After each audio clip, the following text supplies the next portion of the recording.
Welcome to the show, everybody. Thanks so much for being with us. This is the Paul Harrell program, and we got a great show for you. We are, of course, going to talk about the news that broke about 15, 20 minutes ago that the murderer, and I can now say this officially, the murderer of Austin Metcalf, Carmelo Anthony, has been found guilty of murder. There was some discussion that the jury could consider a manslaughter charge. But the jury apparently didn't go for that, and they convicted him of first-degree murder. So we are going to have all of that coverage, the meltdowns from the protesters, if that's what you want to call it, outside. We've got all of that, and I've got a lot to say about, honestly, just really questioning whether coexistence is possible. Of course, I know that it is, but it looks like we have a very dark road where we can't even get people to agree about the facts of the case. People are willfully ignorant or just not willing to admit that, somebody that looks like you can commit a crime, a legitimate crime, and be guilty of it and needs to go to jail for it. Anyway, we're going to talk about that. We've got a lot to get to today on the program. Also, this HelloFresh being pro-sodomy. I don't know if you know this cooking delivery service. It's disgusting, and really, I mean, you'd think, it's just like, why would you ever want to combine that with food at all? It's disgusting. Anyway, that's exactly what they do, though. That's exactly what they do. But I'm going to start today with what the thumbnail says, what the title says about what I think the country is praying for. We're going to be distracted now for the next 24 hours at least with this Carmelo Anthony verdict, and maybe we should, but today is the day. Today is June the 9th. Today is the day where people from South Carolina are going to go to the polls, and they're going to either vote for Lindsey Graham or they're going to vote for somebody else. Mark Lynch is who they should vote for, and by the way, the polls close at 7 o'clock. 7 o'clock Eastern time. So when we get off the air here at 5 Central, there'll be one more hour left to vote. So if you're listening in South Carolina, go vote. If you know of somebody in South Carolina, call them and make sure that they go vote. The Republican establishment, that is what this is about. Lindsey Graham embodies the Republican establishment. There's no doubt about it. The Washington, D.C. swamp, the permanent ruling class, if they ever needed a mascot, folks, they wouldn't have to look very far. You and I both know who I'm talking about. They already have a mascot. His name is Lindsey Graham. His name was Robert Paulson. So for years, conservatives have struggled to explain why Lindsey Graham never quite seems to fit the state he represents. If you think about it, it's very strange. South Carolina, one of the most conservative states in America. It's a state filled with patriotic people, church-going families, military veterans, small business owners, and voters who overwhelmingly support an America First agenda. Yet, somehow, year after year, election after election, South Carolina continues to be represented by a man who seems more comfortable in the cocktail parties of Washington, D.C., than the neighborhoods of Greenville, Charleston, or Columbia. And that's why Lindsey Graham has become something bigger, in my opinion, than just a senator. He's become a symbol. Now, a negative symbol to all of us, but perhaps a positive symbol to the Intel oligarchy. A symbol of everything Americans believe is wrong with Washington, yeah. Think about it for a second. Whenever there is a foreign conflict, Lindsey Graham is usually first in line. He is first in line, demanding an even tougher response, or comparing the hypothetical idea of taking Carg Island to, well, we just need to do Iwo Jima again, where we lost 30,000 or had 30,000 U.S. casualties. It's just the man is insane when it comes to his bloodlust and his forever war policy. Whenever there's a debate between the interests of ordinary Americans like you and me or the interests of political establishment, Lindsey Graham somehow finds himself standing shoulder to shoulder with the establishment every single time. Whenever the voters demand accountability, transparency, or change, really with any issue, Lindsey Graham seems to find another way to survive. And that's what he's really good at, folks. And he survives not because he's beloved, he's hated actually. He survives not because he's trusted, but because Washington knows how to protect its own.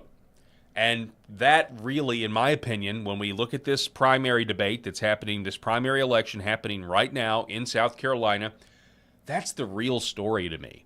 I got to thinking about this. And I got to thinking about how the establishment, the intel oligarchy, the deep state, the swamp, whatever, how much pride they must actually take in looking at a state like South Carolina and finding a way to co-opt it and make it submit for so many years. Think about it. The political class loves Lindsey Graham, not because he's effective, not because he's popular, but because he's useful. In many ways, Lindsey Graham represents the ultimate Washington, D.C. success story. He proves that with enough money, enough connections, enough consultants, enough media protection, and by the way, that media protection is real. Mark Lynch, his opponent, has been banned, has been blacklisted from Fox News. With enough media protection, enough lobbyists, and enough backroom deals, you can survive politically no matter how disconnected you become from the people you supposedly represent. That's why his career fascinates, in my opinion, the ruling class. It's almost like they enjoy it. I think they do enjoy it. I think they enjoy looking at one of the most conservative states in America and saying, look what we can do. Look how completely we can override the natural political instincts of voters in South Carolina. And they've done it for decades now. Look how effectively we can shape narratives. Look how powerful the machine really is. Because if Lindsey Graham, Lady Lindsey, if he can keep winning despite decades of frustration from the grassroots and conservatives, then every other politician gets the message. You can ignore your voters. You can ignore your promises, ignore the people who elected you. As long as you stay connected to the right people in Washington, you'll be just fine. And that's the lesson. That's why this race, in my opinion, in South Carolina matters. It matters bigly. The entire country is watching. We are praying, even though, I know God's sovereign. Whoever wins, whether by hook or by crook, whoever wins, it couldn't happen without the Lord of heaven allowing it to. But we're praying that there is some relief for not just the people of South Carolina, but for the rest of the country, because this is a powerful U.S. senator that affects more than just South Carolina. He affects every state in this country. For years, conservatives have complained about the deep state. We've complained about the permanent bureaucracy. Congressman Rick Crawford did a great job of explaining to us the other day how the permanent bureaucracy is actually installed. We complain about the intel oligarchy, the foreign policy establishment. That is Lindsey Graham's, that's his pet peeve, right? Never admit you're wrong. Our foreign policy's fine. And the endless revolving door between government, media, lobbying firms, special interests, that's who this guy represents. If those forces were going to build the perfect senator, all the stuff that we have a problem with, we have no accountability. But if you are going to build the perfect senator, he'd look like Lindsey Graham. He's the mascot. He's their guy. A politician who always seems to end up on the side of more war in Ukraine or more war in Iran or Iraq or Afghanistan or Syria, Libya. A politician who always seems to end up protecting the establishment, a politician who somehow survives every political storm. That's Lindsey Graham, but hopefully not this time. Something feels different this time. Across the state of South Carolina, people are asking questions. How can Lindsey Graham claim to represent America First voters when so many of his actions have put him at odds with the movement? How can he claim to be a loyal supporter of President Trump when there have been so many public disagreements over the years? In the primary, he told President Trump to go to hell. After January 6th, he adopted the perfect narrative. He adopted the false flag narrative, obviously saying that he's done with Trump.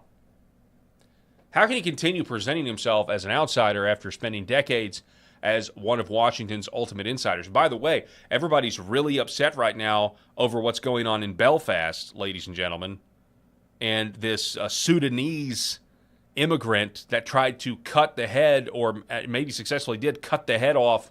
I thought he survived, but cut the head off of a British man.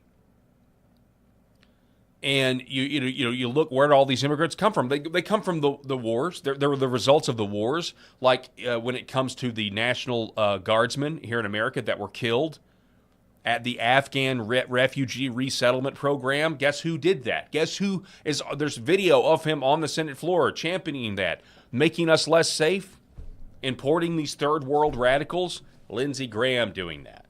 That's why the D.C. insiders love him so much. We're asking questions. Republicans are asking questions. Conservatives are asking questions.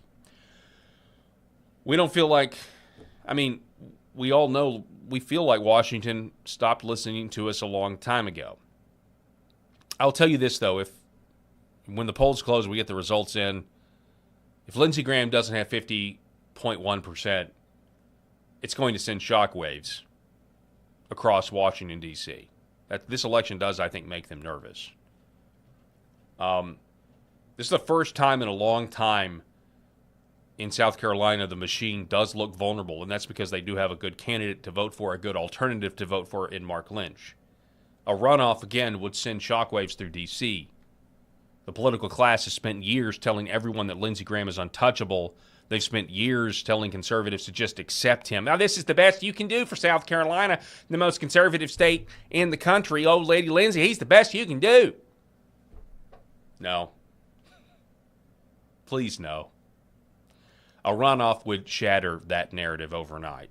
A runoff would tell every consultant, every lobbyist, every political insider, the permanent ruling class, that the voters are still capable of surprising them if you can get over the hurdle of that. We're all thinking too, by the way. We're all thinking, what about fraud? What are they willing to do? What about whether it's, funny ballots or whether it's straight up electronic voting machine fraud that we've covered here on this program multiple occasions. There's always that asterisk. Like, will we actually get an honest poll of the people tonight in South Carolina? But I do know there is a sizable, just according to the polling that we do have, there's a sizable group of people, a sizable percentage of people that are rejecting this deep state script backing Lindsey Graham. Voters are saying enough is enough. Washington's scared. And we're going to give you full coverage. Matter of fact, this is kind of a good segue into a good Graham watch, which we haven't done on the show in a long time. At the end of the day, this isn't just about Lindsey Graham, though. It's about whether voters matter, whether our representation means something. It's about whether the people who send politicians to Washington are ultimately in charge or whether the permanent political class gets the final say. Lindsey Graham is that mascot. He is the permanent political class. South Carolina has an enormous opportunity to answer that question, and regardless of what happens, the fact that the question is being asked at all should have Washington paying very close attention.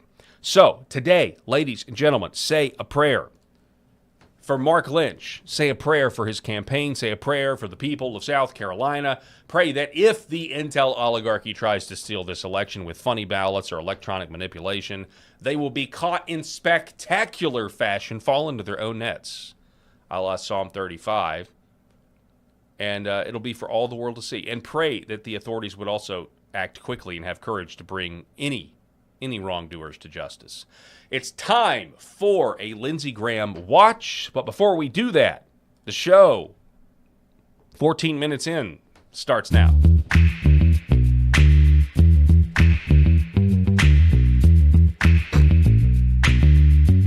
The Paul Harrell Program.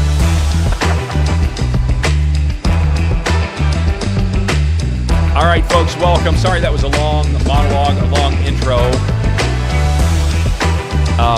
As you can see, one second.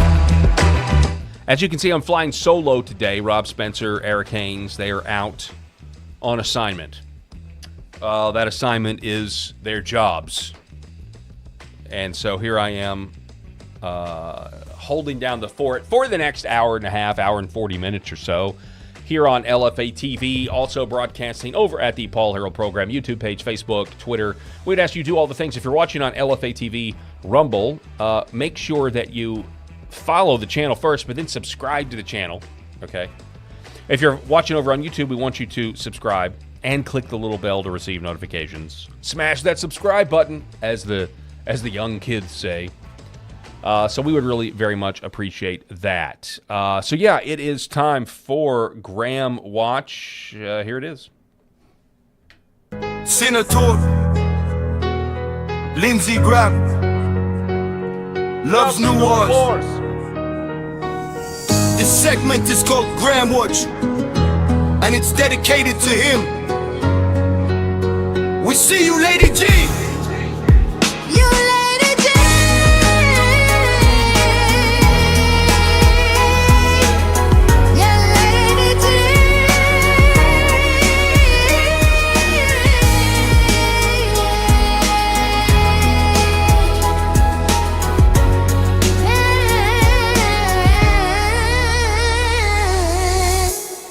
All right, so we've got some Graham watching to do. In order to do that, though, we're going to just kind of watch Mark Lynch. But here's the down ballot. This was yesterday, or no, this was back on June the 5th. Headline, Morning Digest, why Lindsey Graham may be worried about a primary upset. That was on June 5th. Despite becoming a MAGA lackey, they say, the South Carolina Republican remains unloved by the base. This guy was in Pickens County during a Trump rally, and I know Trump gave an endorsement. Look, I respectfully disagree with Trump on this. I don't think it's a stretch that this is one of the most unpopular decisions that Trump has ever made, to endorse Lindsey Graham again after he's made posts saying, I blame myself for Lindsey Graham, and it's like he puts out another endorsement, I think yesterday, President Trump did, saying, quote, Lindsey Graham will never let you down. Go look it up. At the end of the post, Lindsey Graham will never let you down. Are you kidding me? Are you kidding? Lindsey Graham will never let you down. I just thought, wow, that is incredible, because I mean, essentially that's all that he does is let people down. Unless you're the military-industrial complex, war machine, intel oligarchy, that sort of thing. But anyway, so, there's polling out there to show that he's not going to get 50%. We'll see if that's correct. You've got a lot, according to these polls, 18% undecided. So, Mark Lynch is in there, almost at 40% in some cases, but 18% undecided. Lindsey Graham, below 50%. And it depends on which poll you look at. So if this gets to a runoff, and I would assume a lot of this late in the season, you would think the runoff, if it happens, will be 2 weeks later. Sometimes it's, with the whole Texas primary thing, they waited a long time. The Texas primary was, seems like it was six weeks away from when they did it. But I'm assuming that if South Carolina, if this goes to a runoff tonight, it'll be a quick turnaround, about a 2 week primary. Why Lindsey Graham may be worried about a primary upset. Despite becoming a MAGA lackey, the South Carolina Republican is hated by the base, despised by the base. Here's some of these ads. Derek Evans, former J6er, friend of the show. Lindsey Graham is selling out South Carolina for data centers. Vote Mark Lynch. Here's just some of the ads that are going around about this race. Lindsey Graham has been in Washington for decades, and on his watch, Chinese-linked ownership of American farmland exploded. Land tied to foreign interests near U.S. military installations, America's food supply, our farmland, and our national security should never be in the hands of the Chinese Communist Party. But Washington politicians let it happen. Mark Lynch will fight to ban CCP-linked purchases of American farmland and protect South Carolina families, farmers, and military bases. I'm Mark Lynch, and I approve this message. So, that's interesting. That kind of goes with a show we did a couple of weeks ago, asking the question, if we're at war with China over an AI arms race, why are we still allowing them to own land next to our military bases? It seems like this AI arms race is something that all countries are working together in tandem on to Well, you fill in the blank. I'll just say to enslave the human race. Is that too far? I don't think so. Please don't think that it is, because the second you do, it's almost like you wish it is. The second you think, oh, they won't go that far, it's like Gomer in Ghostbusters 1. It's the Stay Puft Marshmallow Man. It's like we're all goners at that point. So here's Paul Dans. Keep in mind, Paul Dans, Heritage Foundation guy, helped with Project 2025. He was running in this race. About 6 weeks ago, Paul Dans dropped out and endorsed Mark Lynch, which was a very patriotic thing to do, a very humble thing to do, to say, hey, Mark Lynch is the guy. Because Mark Lynch gave himself $5 million of his own money, okay? And so he put his real skin in the game, and Paul Dans said, hey, he's got the financial resources to actually be the most competitive. So I'm not going to play the spoiler, because we can agree Lindsey Graham has got to go. So Paul Dans, several weeks ago, dropped out and endorsed Mark Lynch. It was a big deal. Matter of fact, that's where the first Trump endorsement came from. The same day that Paul Dans announced he was withdrawing and endorsed Mark Lynch, you had that Truth Social post from months ago of him endorsing Lindsey Graham and attacking Mark Lynch. Mark Lynch, by the way, we're going to get into him. He's a Christian businessman that believes that Washington D.C. is godless, and we need to reverse that, and that's a big part of our problem. And he's exactly correct in that. But here is Paul Dans walking to the polls earlier today in South Carolina. Hey all, happy election day from Charleston, South Carolina. We are walking to the polls. We're on our way to vote with the family. Today is Liberation Day. It's the day we put Lindsey Graham into retirement. I'm asking you all to vote for Mark Lynch for U.S. Senate. This is really important. We need all patriots on deck. This is going to happen, folks. So get out and vote today. The polls close at 7 in South Carolina. Get there. Make a plan and bring a friend. God bless. Paul Dans is a real one, man. He is. He is. We already have reports of machines malfunctioning in South Carolina. South Carolina's ES&S voting machines are corrupt, according to Mark Lynch. He's already saying that. Watch as this machine in Saluda Precinct in Greenville County flips a vote intended for Mark Lynch. It's flipped to another candidate and ultimately to Lindsey Graham. This shall not stand. Let's see. Can we make that bigger? Watch this. Okay. Trying to vote Mark Lynch. Okay. Unselect. Vote Mark Lynch again. Wrong candidate. Then it goes, it just automatically highlighted Lindsey Graham. Did you see that?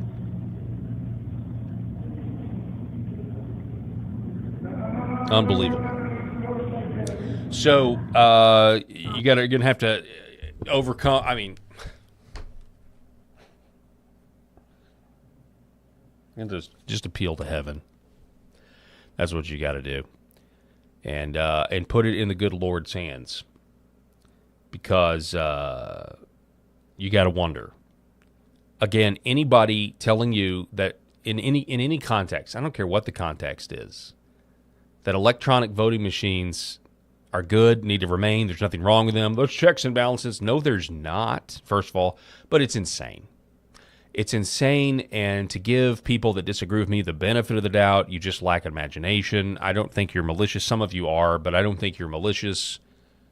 With the rise of technology, the rise of AI, it's literally insane to allow machines to be in charge of picking our leaders, third-party proprietary source code that we can't see. And we were talking with Dr. Andrew Paquette last week or 2 weeks ago out of New York, saying that these electronic voting machines don't even have the most basic cybersecurity functions that any company would ever have. Say a credit card company. You know, if you enter even one number wrong in your, 16-digit credit card number, it comes back and immediately says this is wrong. They don't let the sale go through and then have to track you down. They have software in there that, by the way, the voting machines have, but that's not turned on, that can immediately detect if any one little, it's basically a data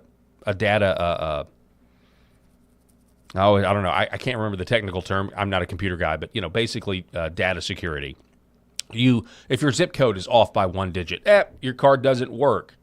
These are basic ideas that our governments are totally fine with. A private company would not be okay with this lack of security.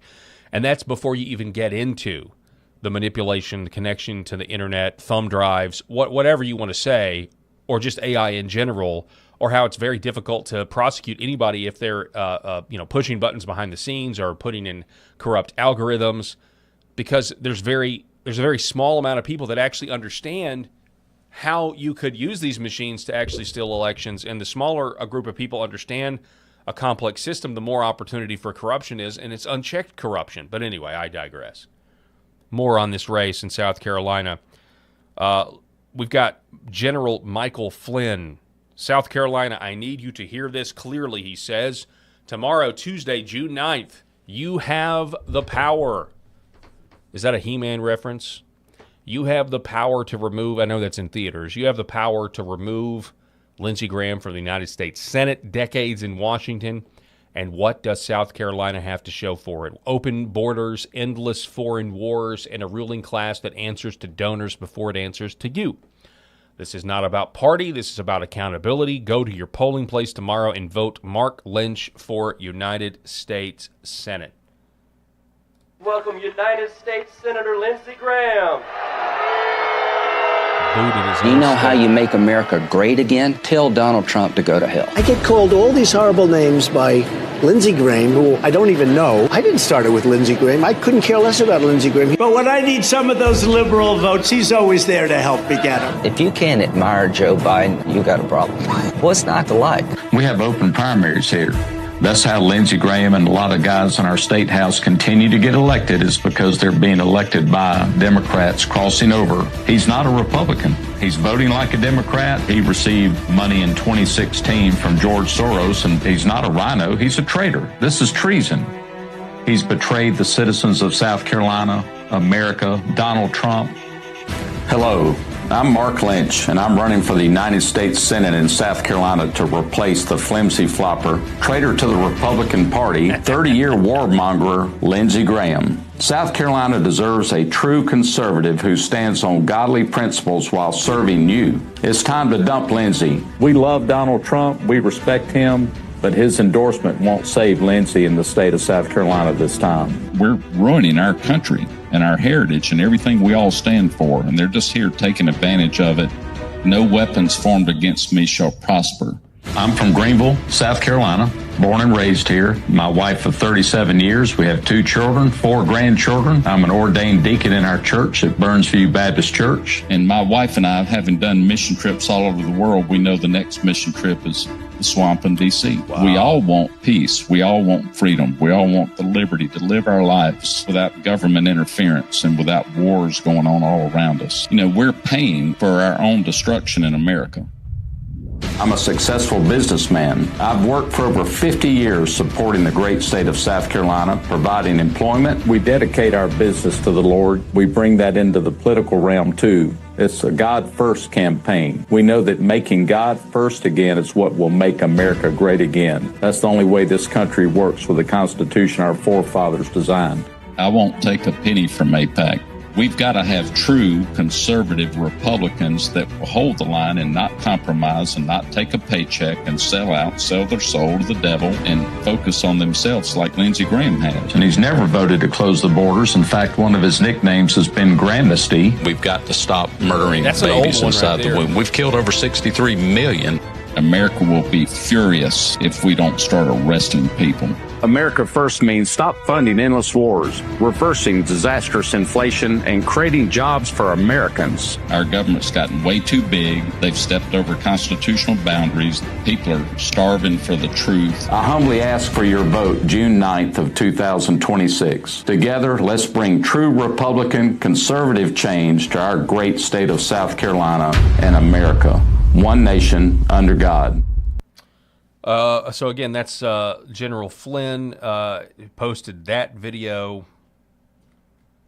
on his Twitter account or his X account.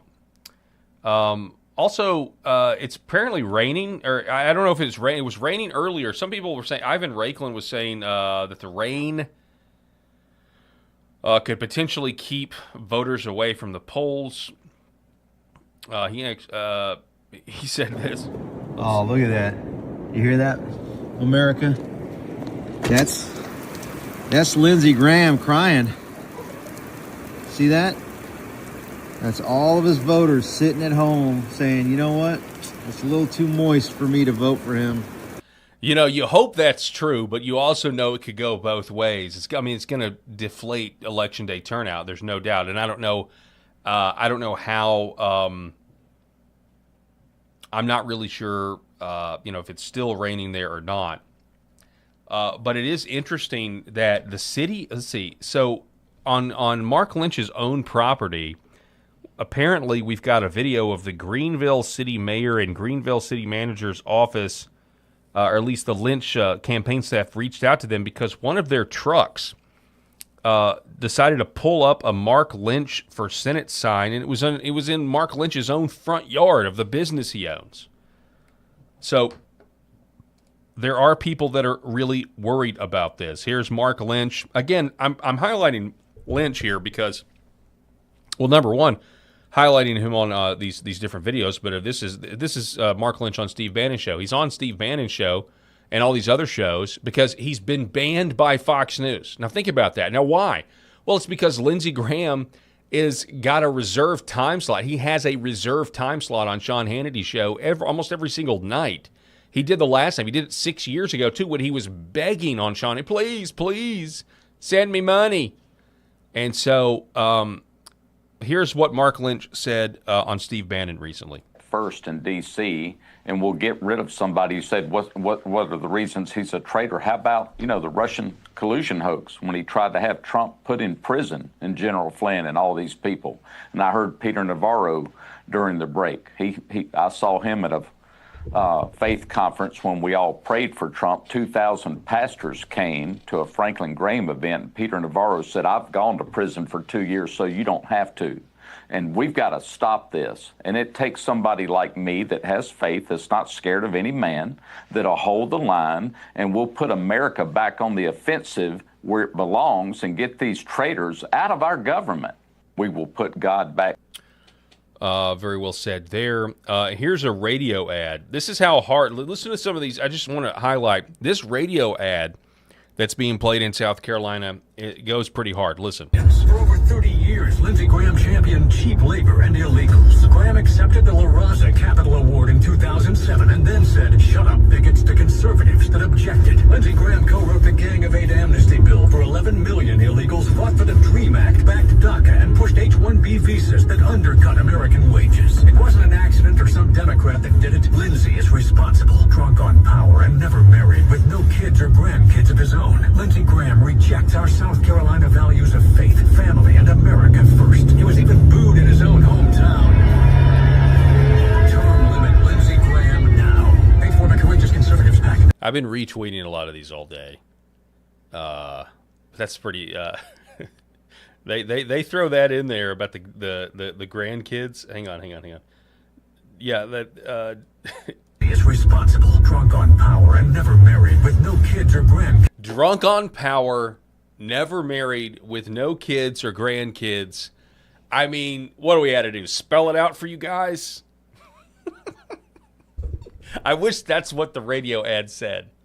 I wish the radio ad stopped short of saying, hey, a lot of people think he's gay, and this is South Carolina, and it's like, don't actually say, hey, a lot of people think he's gay, but literally the ad should have said, drunk on power, unmarried, with no kids or grandkids. Do we have to spell it out for you?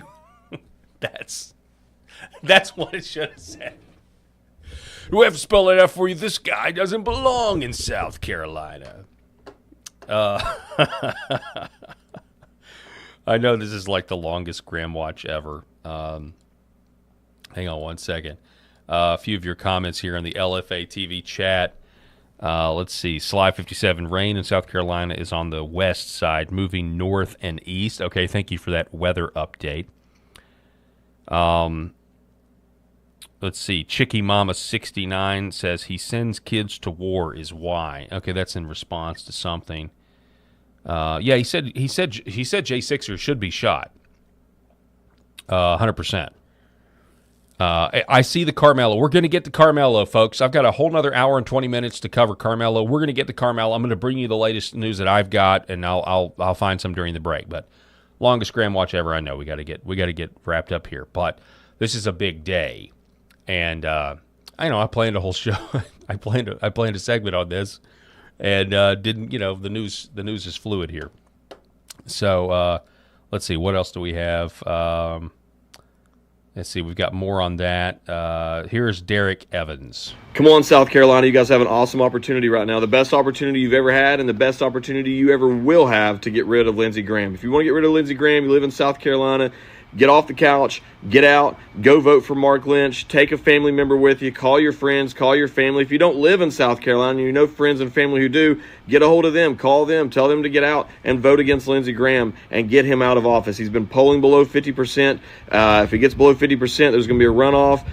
I'm telling you guys, Mark Lynch is a patriot. He's a businessman from South Carolina who's spending $5 million of his own money to take out Lindsey Graham. He's put his chips on the table. The least you can do is get off the couch and go vote for that man. Let's get out here and let's retire Lindsey Graham today. Send a message to the rest of the country. That's exactly right. I mean, even if you're somebody that's like, you don't like Lindsey Graham, but maybe you don't agree with Mark Lynch on every issue or whatever, the fact that this guy is willing to put $5 million of his own money into this race is a big deal. I mean, it really shows you this man's resolve and commitment if he's willing to do that. Darling Dempsey in the chat, I don't understand Trump on this one, meaning the endorsement. Yeah, I know. We don't either. So get out there and vote, South Carolina. Call your friends in South Carolina. Make sure that you do it as soon as you can. Polls are going to close. I'm terrible with this Central Eastern time zone thing. Right now it's 4:39 in South Carolina, and so they close at 7. So you've got more time, but just be aware of that. We'll remind you that periodically throughout the broadcast. We're going to take a quick commercial break. Don't go anywhere. This is the Paul Harrell Program, broadcasting on LFA TV, on Rumble. We really appreciate you guys listening. Don't go anywhere. We'll be back here in just a moment. For centuries, light has been used to heal.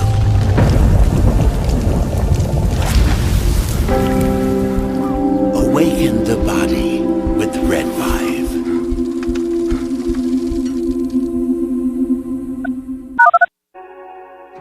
5. The other things that we're seeing, more and more use for is even vascular issues. So one of the mechanisms that red light, near-infrared light, or Red 5 works is stimulation of the mitochondria and stimulation of nitric oxide production.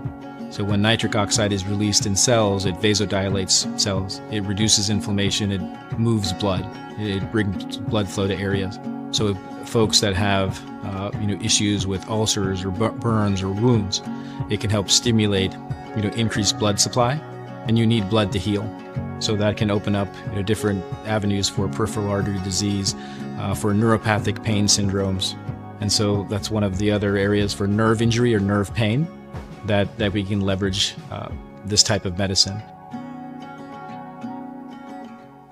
My name is John, and this is my beautiful wife, Lori, and this is our Star Wars Ewok. His name is Scout, and we have Scout for about 11 years now, and we started noticing about 3 years ago he started slowing down. He was unable to jump on the bed. He was kind of a little bit grumpier, and when my daughters, Macy and Mariah, would take him on walks, he would walk for about 30 yards, and then he'd lay down, and they'd carry him the rest of the way.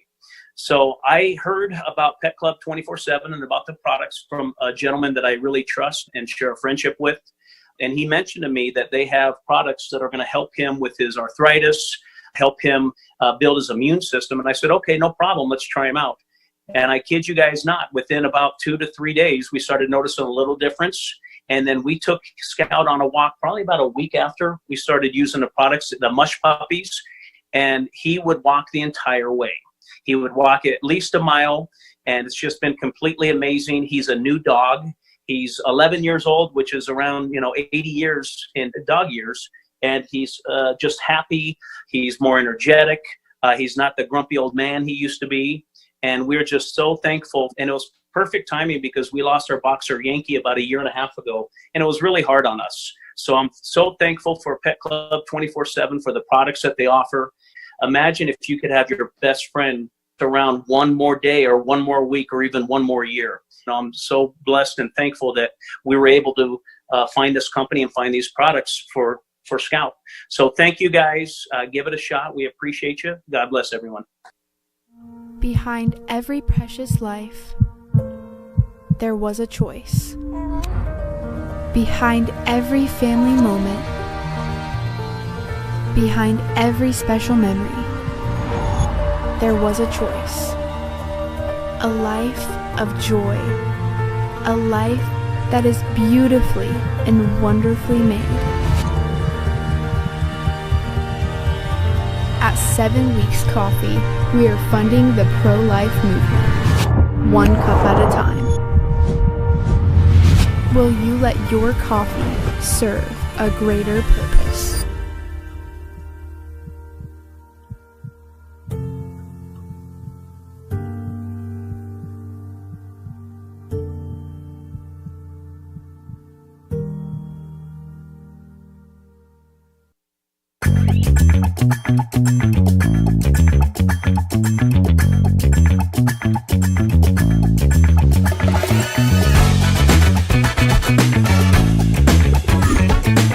The Paul Harrell Program.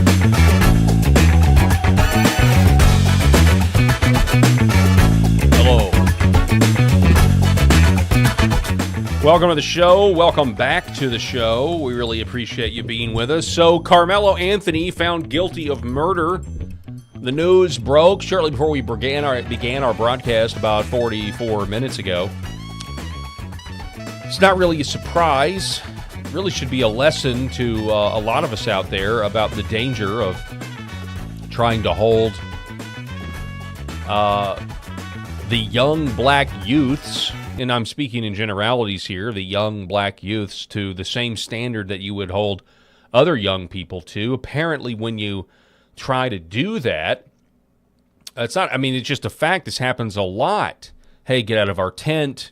Matt Walsh was talking about, hey, can you turn your music down on the subway? When you do that, it is just statistically there that you're taking your own life. You're at a greater risk. You're at a greater risk because the reaction, especially if you're a white person asking somebody to conform to normal societal standards or just basic manners and politeness, that you could be stabbed to death, shot, assaulted, a victim of the knockout game. I mean, that can just happen by, being a person in space and time, walking down the street, and you happen to walk past a group of young, thuggish people, and they attack you over it. And so that's one lesson from this is just let's not ignore the statistics. But of course, that is not at all what's going on outside the courtroom in Dallas. That's not at all what is. The facts are, if somebody, I would imagine if an average black person were listening to this, especially one outside the courthouse, they would just assume that I'm a racist for talking this way, and they would assume that I don't know the facts that Carmelo Anthony acted in self-defense. And, of course, I'm over here saying, no, actually, it's incredible to me that so many people don't know the facts at all. And it's really two options. Either they don't know the facts because they've been lied to by the liberal media, or they do know the facts and they're actually political activists who are intentionally, they just know. I'm not saying they're necessarily even paid. I'm just saying they are intentionally in some sort of the ends justifies the means mentality, just intentionally making stuff up because Carmelo Anthony looks like them. And like one black juror who was struck from the jury said, I can't send another black man to jail. Well, that's why he was struck. And there's going to be a lot of people making a big deal out about the all-white jury. They're going to be making a big deal that two black jurors were struck for expressing the fact, at least one of them expressing that I can't be impartial on this.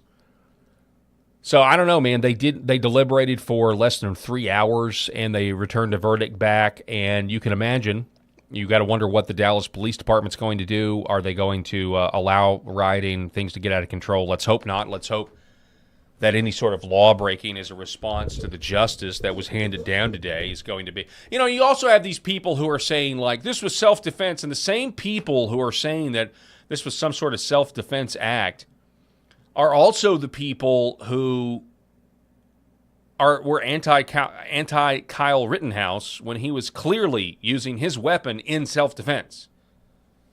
And he shredded that guy's bicep. But you're not going to get consistency here. Not at all. I've got a ton on Carmelo Anthony. Here's one clip. Let's start here. I found this during the break.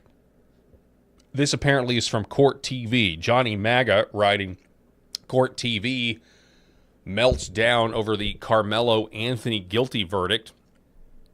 Listen to this. I mean, I'm questioning the jury. I'm asking them, how did you reach your verdict? How did you reach it so quickly? What happened here? It was a 4-inch knife. He used it one time. He was pushed. I'm not saying that it was right, but what are you doing? How did you get this verdict? I'd want to know. My whole identity as a defense attorney would be in question, right? I'm questioning my identity right now, and I have nothing to do with this case. How could you come back like that? I would be enraged. I'm enraged right now. This is very upsetting. And then on top of it, to compound it, this dumb judge didn't allow cameras in the courtroom. What was your wisdom? What were you thinking? How you put on a robe? Are you that much of an imbecile that you won't let cameras in the courtroom in a case like this? This is not a rape case. This is something different. This is something that's clearly the whole community is enraged, and you knew that before the trial started. So, I mean, this is very upsetting. Court TV meltdown, I would say that. Oh, I'd be questioning my existence as a defense attorney. Yeah, you mean that the defense did a terrible job, or you mean that the case, you just don't want to admit that the case was so ridiculous. The prosecution had 15 witnesses testifying essentially the same thing. This guy was asked to leave the tent, or maybe more than 15. Maybe I'm getting my facts confused. Multiple witnesses saying he was asked to leave 15 times. The defense, I mean, maybe the jury didn't buy the defense's assertions that, I'm not kidding you, that Austin Metcalf impaled himself on the knife. Yeah, maybe that's a dumb tactic. Maybe that's a dumb tactic when you have witnesses say, no, this guy stabbed him. Yeah, but I mean, you know, this just goes out to the masses and can enrage the right kind of people that will get enraged by it. Real quick, here's a positive note. Brianna Morello, it's not all negative outside the Collin County Courthouse. You do have some people out there urging people to come together and turn to Christ. White supremacists, we calling you too. It is not God's will that it perish. Okay, so moving on. Let's see. Juanita Broderick. Is this from Court TV as well?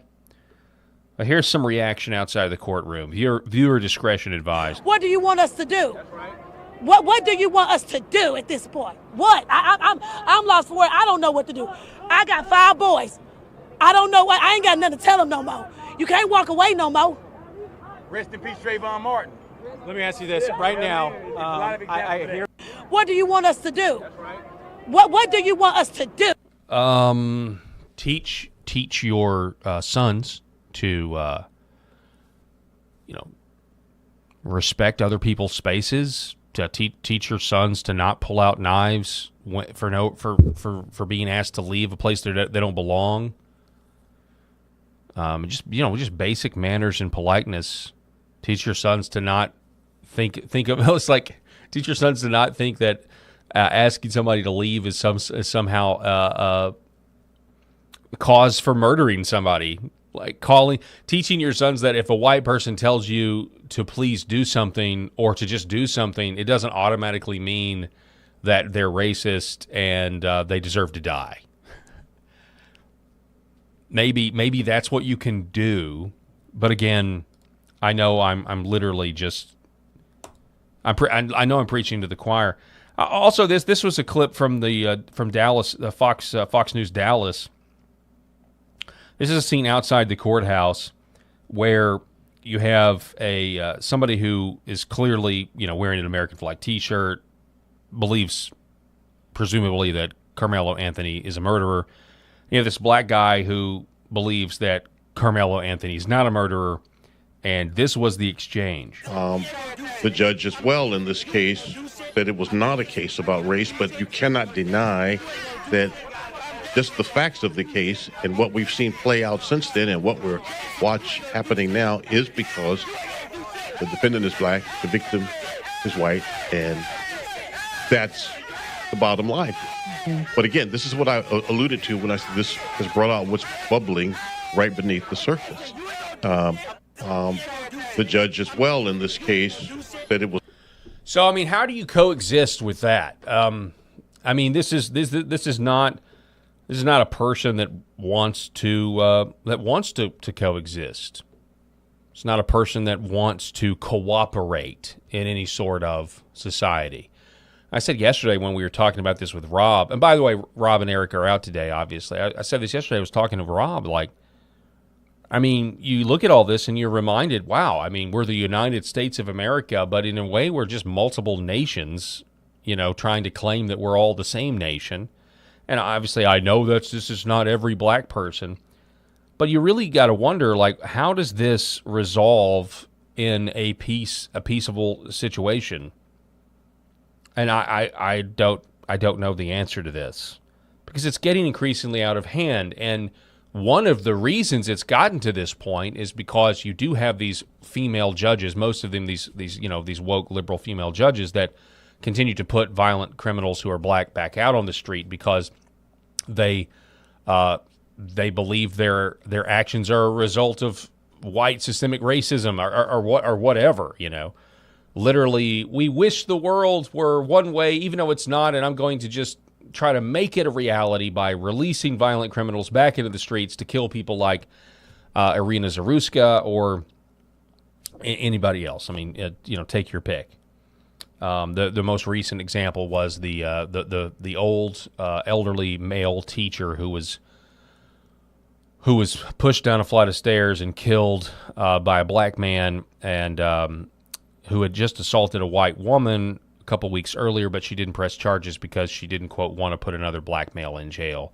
So he was released to then go murder a white old teacher, a white retired teacher. Forgive me for being disrespectful. I don't mean it like old in a derogatory term, but you guys get what I'm saying. Real quick, let's go to the comments. What do we got? We've got Sophie writing, you see how he's acting. When do we ever act like that? Unless it's a white liberal. This is a great question. Sherry Welch, cocaine is a hell of a drug.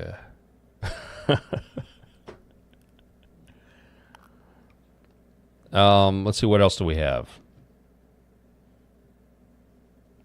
They have really been getting crazier. Did you see the videos of New York City after the basketball game? So sad what they're getting away with. Will the state of Texas let this, spiral into some sort of riot? I don't know. We've got Chicky Mama 69 saying that he's on some drugs. Yeah, I don't know. Let's go to the next one, shall we? So yeah, he has been convicted of murder. The Collin County Sheriff's Office is creating a line in front of the courthouse as tensions rise. This was right before the verdict was read.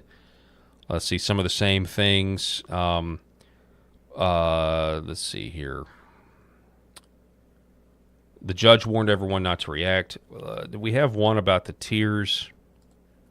Allegedly, let's see, was that here? Carmelo Anthony. So when the verdict was read, according to reports, according to J.D. Miles, Carmelo Anthony broke down in tears inside the courtroom as the verdict was read. His bond has been extinguished. He is now in the custody of the Collin County Sheriff. I think they go into the sentencing phase tomorrow. What do I tell my 5 boys? What do we do now? Don't murder people. Yep. Matt Walsh, who's got some great takes on this. He's been doing really good work. He says, Carmelo Anthony's parents wanted their son to live in a gated community, and now he will. So it all worked out. We're all worked out in the end. I mean, keep in mind, this story does. You can't really talk about this story without at least bringing up the fact that after this happened, you had, the GoFundMe page where they raised, what was it, $600,000, and then Carmelo Anthony's parents bought a new house with that money. They didn't spend it on, an attorney, or at least all of it on an attorney. I don't know. Somebody even said he had public defenders. I don't know. Is that true? I saw that. I saw that somewhere. Nick Sorter, I believe he's on the ground. More agitators are here outside the courtroom following Carmelo Anthony's guilty verdict. They're calling for blacks to handle white people exactly like Carmelo. Listen to this. To protect black people. Anytime a white man or a white child can go and put their hands aggressively on anybody and something like this occur, it's self-defense. It's self-defense. You put your hand on me and see how I respond. Beat your motherfucking ass. What will the Anthony family do? What will the Anthony family? What will the people that's standing behind the Anthony family do? That's the question you should ask. We're going to stand behind them and we're going to fight. That's what's going to happen. What is your relationship with Kansas?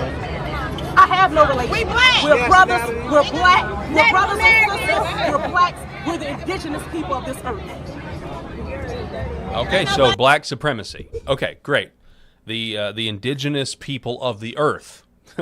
Wow, the indigenous people of the earth. So it's black supremacy then.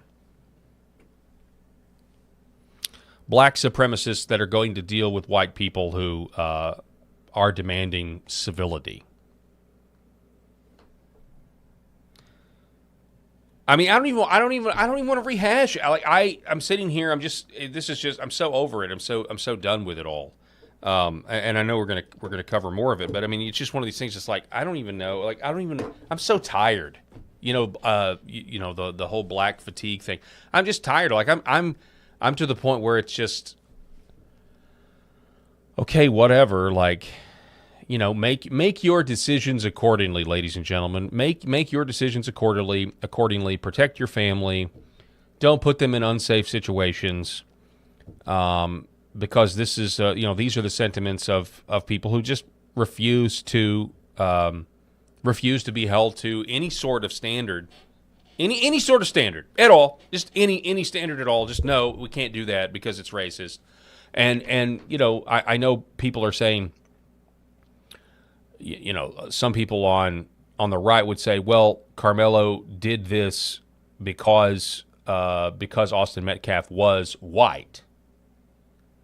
And, I mean, I don't know if you could ever truly know that for certain, but, I mean, you and I both know that, if you have a scenario where you've got a black guy on a subway who's listening to really loud music and annoying everyone. Or let's just take a movie theater example where you're in a movie, you're trying to watch a movie, and you've got, a black man who is being very disruptive and loud. You and I both know that if I were to say something and say, hey, can you please calm down? I'm trying to watch a movie. If I were to say that versus, let's say, another black man who is also annoyed, the other black man approaching the annoying black man would be far less. It would be far less risk that he would be come under any sort of physical harm or physical threat than if I tried to say something. And I think you and I both know that that's true. And so in this situation, you have a black guy who's in a tent because it's raining, and he's in the opposing team's tent. His team didn't bring a tent, so he's got to stand out in the rain. Doesn't want to stand out in the rain, so he decides to take refuge in a space that the opposing team says, no, you can't do this. Austin Metcalf says no. Now, apparently there was shoving. Those are the facts. According to, they think that it was some sort of attack, which it was not an attack. The man was being in the whole time, touch me and see what happens, touch me and see what happens. So he was touched, and then Austin Metcalf was stabbed in the heart, and he died very quickly.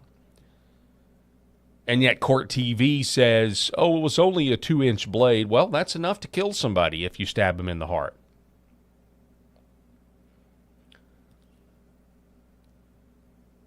I can't get past that comment, though. The indigenous people of the earth.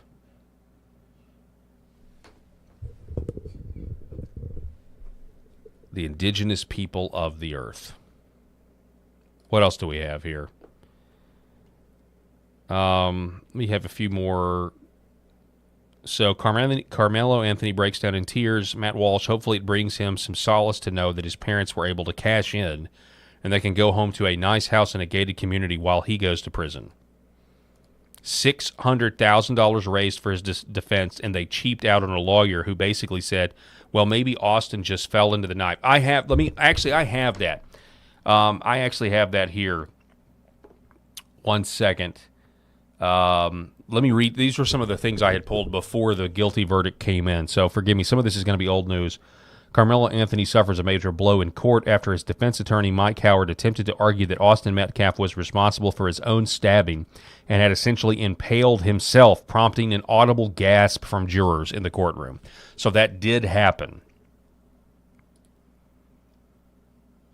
Closing arguments. Let's see here.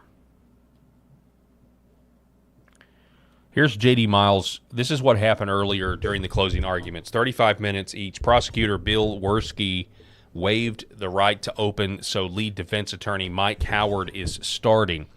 Quote, here's a few quotes from the closing arguments. Austin Metcalf had no legal right to use force to eject Carmelo Anthony from the tent. He had no legal right to put his hands on Carmelo. Carmelo is in a public place. We ask you this incredibly tough task, which is to follow the law. The government wants to make this case about Melo could have just left. You heard that a track event is a social event. It was completely common for kids to be milling about and go by and say, hi, stop into the tent.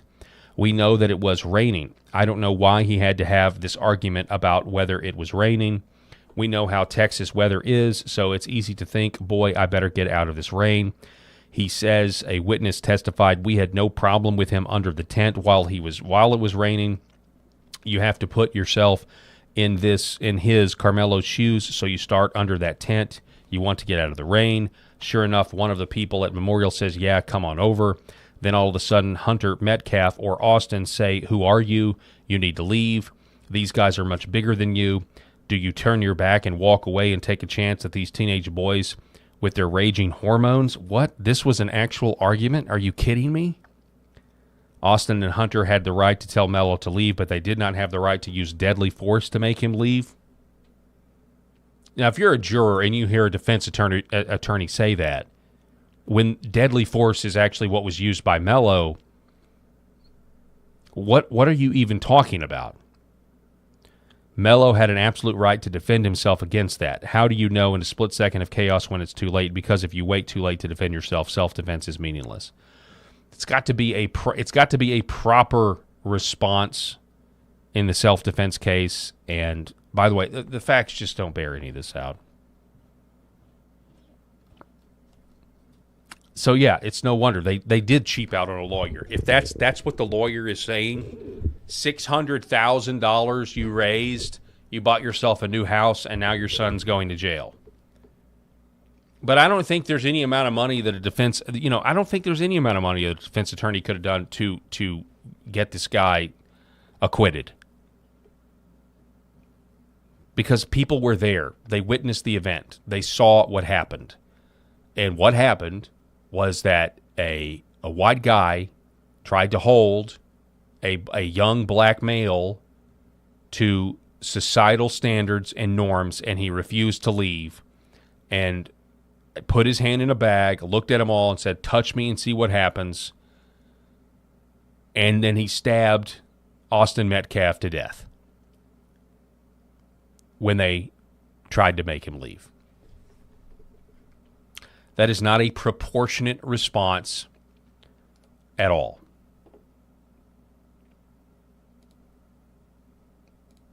All right, real quick, let me see before we move on from this, if I have anything else on this particular case.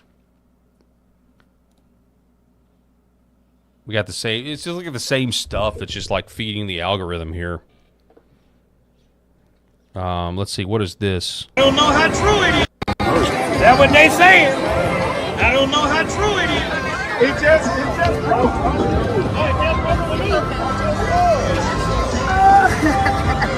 God damn. God damn. That's it. That's it.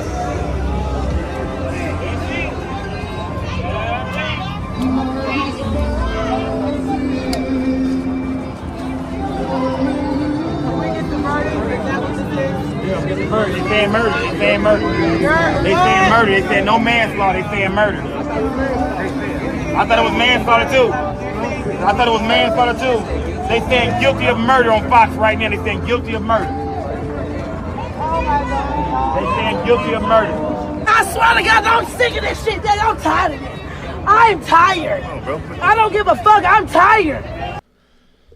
So,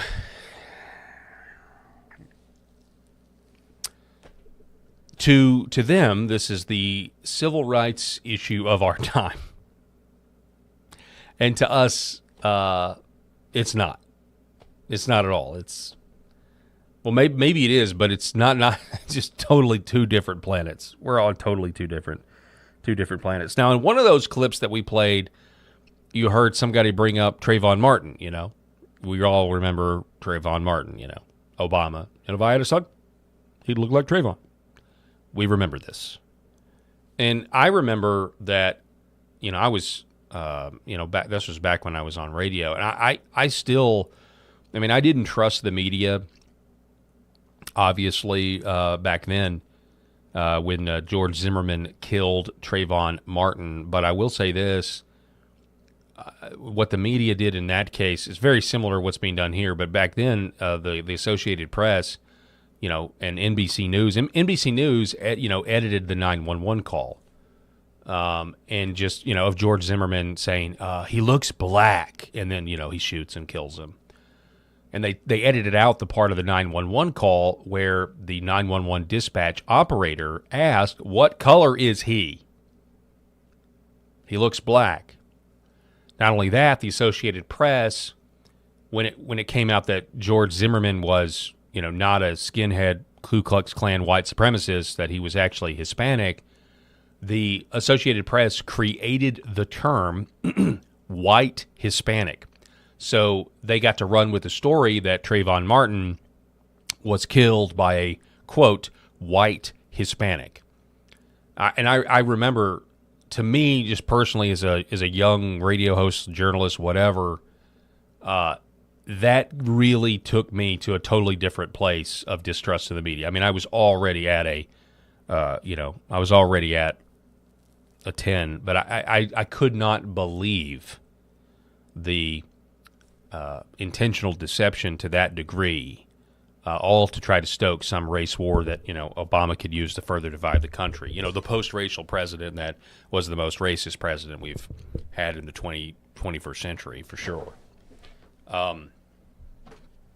So, yeah, I don't know. I don't know where we go from this, folks. I do not know. But it's insane.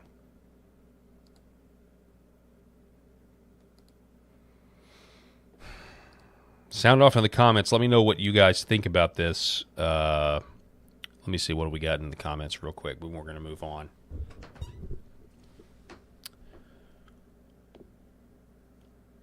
Let's see here.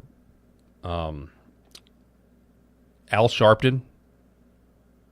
Didn't he pass away?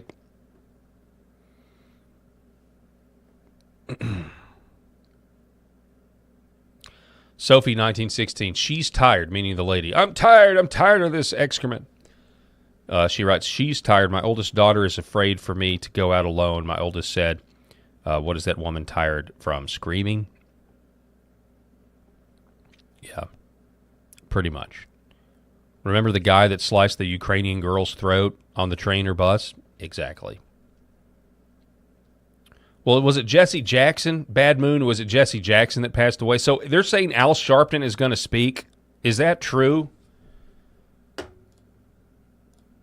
Is that actually true? Yeah, I think it was Jesse Jackson. Sorry, I'm getting them confused. Yeah, no, you're right. Al Sharpton is still alive, so forgive me on that one.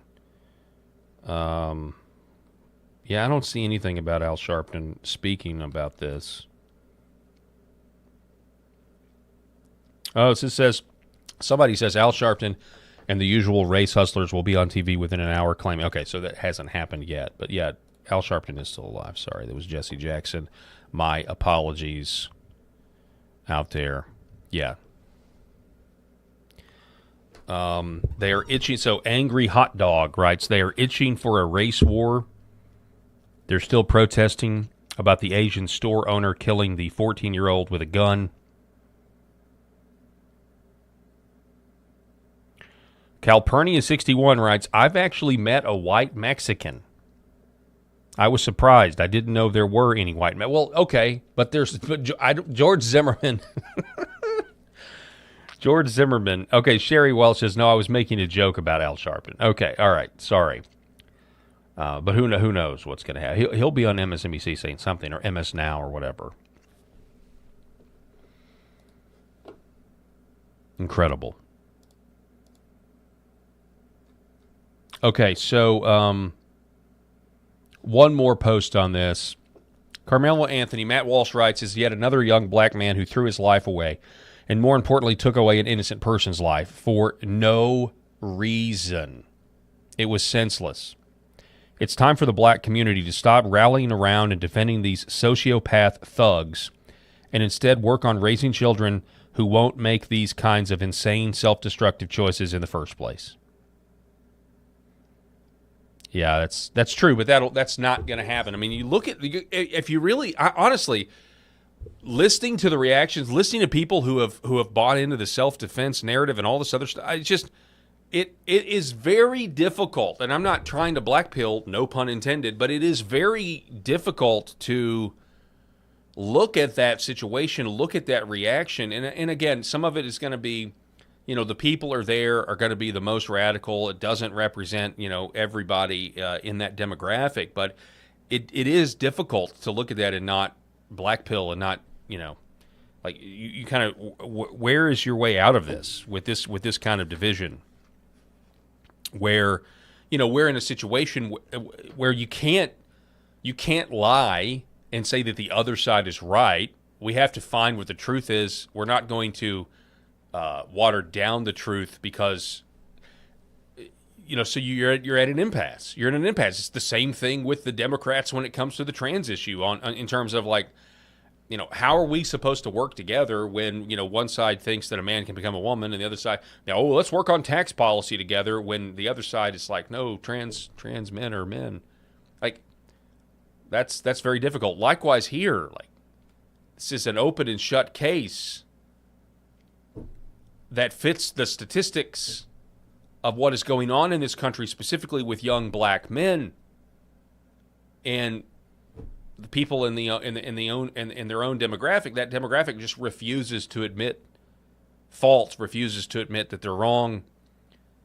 And the only answer is hard political power. The only answer is doing things like sending the National Guard to Memphis and these other things. I mean, it's to get rid of these white female liberal Karen judges that are sending these people back out on the streets instead of putting them behind bars. And there's also the question of like whether jail sentencing is actually appropriate. I'm of the opinion that with some of these cases, we need to bring back humiliation, shame punishments, like being put in stocks in front of the town square for a day instead of getting 3 square meals a day. Because I don't know what else. I mean, at this point, I think you have to do that. At this point. Something's got to give. All right, real quick. Hang on one second. Let's go now to HelloFresh. Have you guys heard about this? I could not believe this. Even I know it's June or it's Pride Month and it's June and we're kind of, beyond all that. Last year Target did away with their Tuck It swimsuits and actually decorated for the Independence Day, decorated for the 4th of July. Instead of, shoving all of this LGBTQ, RSTLNE, would you like to buy a Val Enclave stuff down our throats. But it's still not over. Still not over. And the question is why. And this is going to go into this actually goes into these white female leftist judges, because that's who's running a lot of these corporations now. That's who's running the HR departments. And that's why we have so many of these really terrible decisions made by corporations. So HelloFresh is it's a company that will send you ingredients to make a good home-cooked meal. They'll send you the onions, the tomatoes, the chicken. That's what they do. I'm assuming, I've never gotten one, but I assume they pack it in dry ice or something if you've got protein in there to keep it from going bad. Well, so this is how I found out about this story. It's from Megan Basham, who's the author from a great book. It's called Shepherds for Sale. It's really good about how pastors have sold out to the evangelical agenda, carving out a safe space for Marxism in churches and denominations and parachurch ministries and that sort of thing. Megan Basham writes, well, here's our very last HelloFresh delivery. After being loyal customers on and off, mostly on, for 10 years, our faith and integrity demand that the Basham family no longer support a company that would be so disgusting as to promote their product, which is food, by the way, by suggesting it can be used by gay men to clear out their rectums of feces in preparation for sodomy. Yes, this is really what they did. It is actually going to be a little bit of a hardship on us as I continue to receive cancer treatments that require me to travel across the country every couple of weeks, but it's a small sacrifice. So we are looking for another meal delivery service. If anyone can recommend some that are easy prep, yummy, and reasonably healthy, thanks. As for me and my house, we will serve the Lord, and we cannot support that. Goodbye, HelloFresh.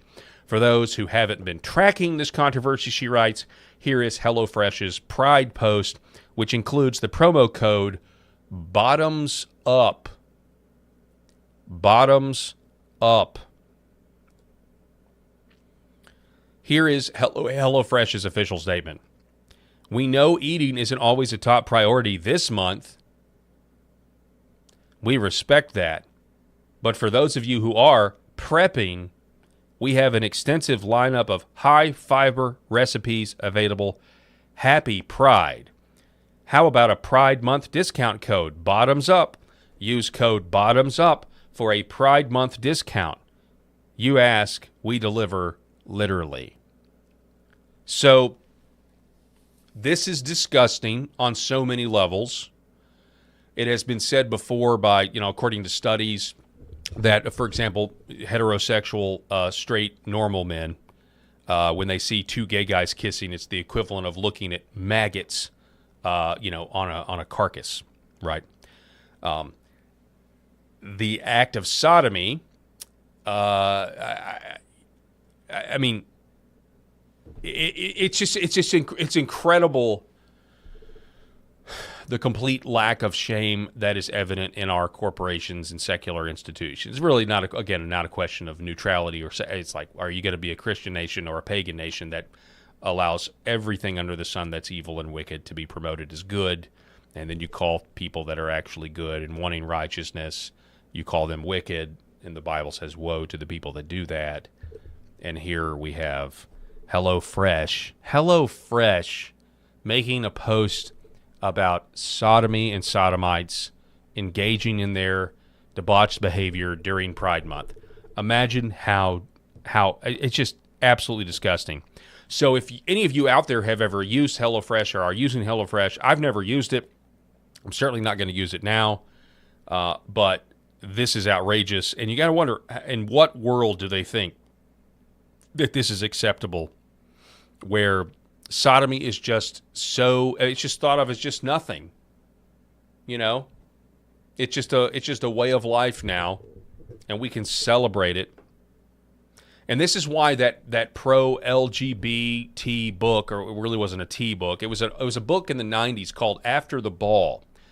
And it was a strategy that was written for the gay movement to try to become the next civil rights movement. The goal of After the Ball was to try to convince the American people that the plight of sodomites was the same plight as African Americans, as black people in the 1960s, or in slavery in the 19th century. That's what the After the Ball was designed to do. And they gave their foot soldiers specific instructions to never talk about the sex, never talk about the sexual acts, because they knew the people thought sodomy was disgusting. And you can go look this up. The book was called After the Ball. Their strategy was, no, you've got to focus on love. This is about love, love, love, love. You know, civil unions, civil partnerships. We're going to work towards marriage, but never talk about the kissing, never talk about the actual act in and of itself, because when you actually do that, you're like, wait, that is disgusting. Also, to this day, you can go look at the CDC website and you look at sexually transmitted diseases and AIDS and why it affects gay men more than it does other people. It's because of the sodomy. So they've completely abandoned. My point is the slippery slope is real. They've completely abandoned where we were. It used to just, it's just love, just let them get married. Fast forward to, we're going to make sure that our HelloFresh meals have enough fiber in it to where sodomy is more enjoyable for the gay people during June and Pride Month. It's disgusting. It's sick. New York Post, HelloFresh faces backlash over suggestive Pride Month post accused of promoting explicit content. Excuse me. Oilfield Rando says, hi, HelloFresh. I saw your Pride-specific diet, and I'm wondering if you have a menu plan specifically for people planning on inserting live gerbils. So what's next? HelloFresh. Jimmy Kaufman, highlighting the slippery slope. We went from the first gay kiss on television to buy this dinner for better anal sex in under 3 decades. And it really took off after Barack Obama projected a rainbow on the White House. After Obergefell and saying, hey, states can't regulate marriage, gay people got to get married, you must embrace the sodomy. It went from there on steroids to, we've got to eliminate mom and dad, mothers and fathers. We've got to eliminate those words from our codes, from our statutes, to transing kids and calling it health care, to parents need to be protected so they can take their kids to drag shows for kids so that half-naked pedophiles can get up on stage and get some sort of satisfaction over being viewed by little children. All of that happened in lightning speed right after Barack Obama projected a rainbow on the White House. And so, you know, what goes on here in the physical that has spiritual ramifications. We lost a great battle when that happened. When the Supreme Court did what they did, we lost a great battle. So Megan Basham goes on to say, in response to a Lauren Chen tweet, now this is going somewhere, folks, so bear with me. And really, now we're going to get into the white liberals that are the ones in charge of all of this. She says, so I just watched a little Instagram reel with a gay influencer known as Common Sense Gay, and along with calling the HelloFresh post demeaning and grotesque and disgusting, he pointed out that for the most part, it's not gays cheering the post, it's women. I thought this was particularly insightful. It is mostly women, according to reports, that are all about anal sex and promoting this gay lifestyle among gays. I mean, that's why you do have some instances where, you know, you'll see these man on the street interviews. There'll be the latest rage bait, and they'll go to a black man. Can you believe how racist Donald Trump is? And every now and then, you know, somebody will say, a black man will be like, actually, that's not racist at all. That's not, you know, just that's what, it's not common sense or whatever. And then you've got the liberal white woman that's mad at the black man for not being offended. So the liberal white woman is offended on behalf of the black man who doesn't think it's racist. This is a problem. And if Rob were here, he would be saying things much worse. So what does this Lauren Chen post say? She says, women mostly base their opinion on consensus, not reason. That's why this woman doesn't bother making an actual argument or rebuttal. Now, this is a different story It's a post from about what's going on overseas. She thinks all she has to do is signal that his opinion is weird and others will agree with her. It's shockingly effective.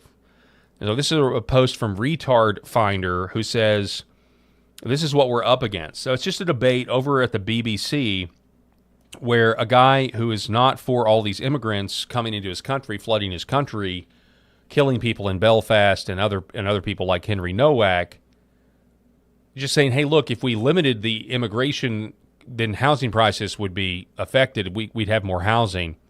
It's a very reasoned argument. Dare I say, gender-biased argument, apparently, because her reaction, she doesn't have anything other than some sort of emotional shame game that is quite pathetic. Listen. The idea of blaming our housing crisis on immigration is absolutely wild to me, actually. Well, that says more about you because we've got an extra 10, 20 million people come in the country. Do you think that if... Do you think that if we... Do you not think an extra 10 million people is going to have an effect on housing? Do you think that if we lock down our borders, we're going to solve the housing crisis? Well, is that going to solve it? The thing is, the more people you have in a country, the more houses you're going to need. I know it might sound... He's really good at explaining things like this, isn't he?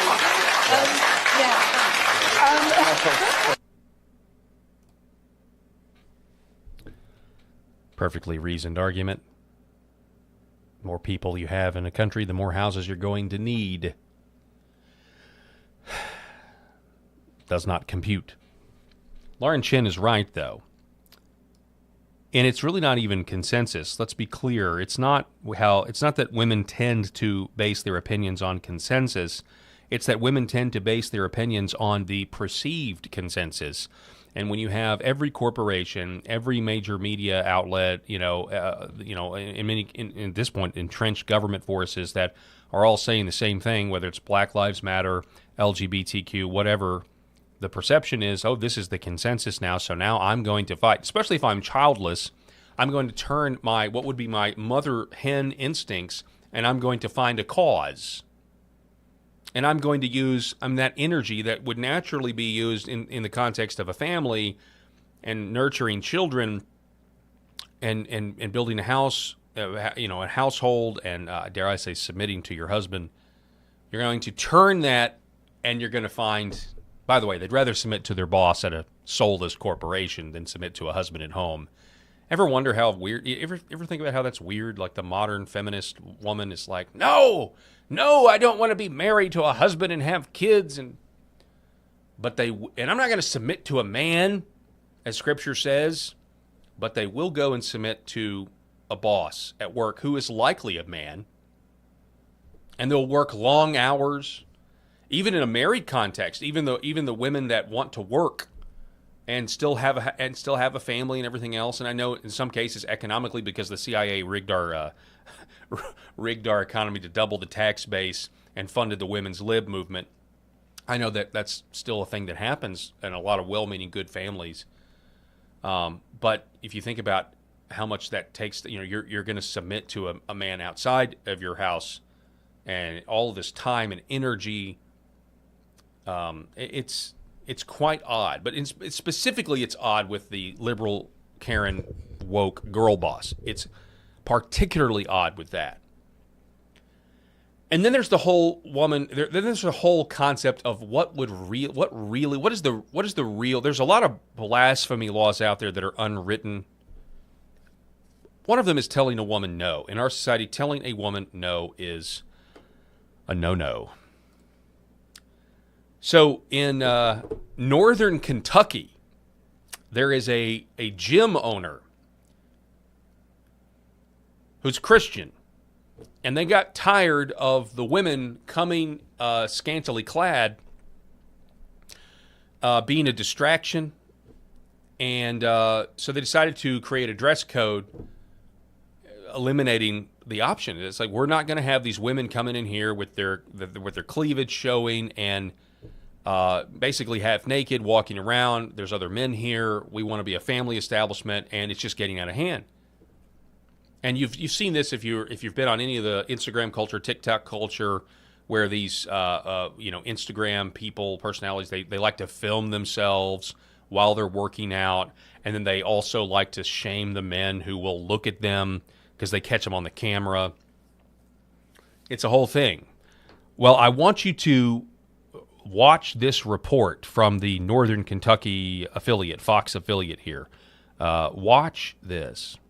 Perhaps you saw this on social media. A Northern Kentucky gym's facing a lot of backlash after women say a new dress code policy is targeting them. I don't know if you heard about this, but an email sent to TAC Fitness members says the gym is enforcing dress guidelines to ensure people of all ages feel comfortable, free from, quote, inappropriate or revealing attire. Alexis Martin spoke with some women who quit the gym after receiving that email and sat down with the owner as well. Alexis. The two women I spoke with say they were members here for years until they got that email. Now, they say despite what the owner is saying, they believe that this was targeted and that in 2026, women should not have to worry about what they're wearing to the gym. Read it and I was like, wow, this is straight clearly towards women and against women. It's very judgmental. We expected the backlash for sure.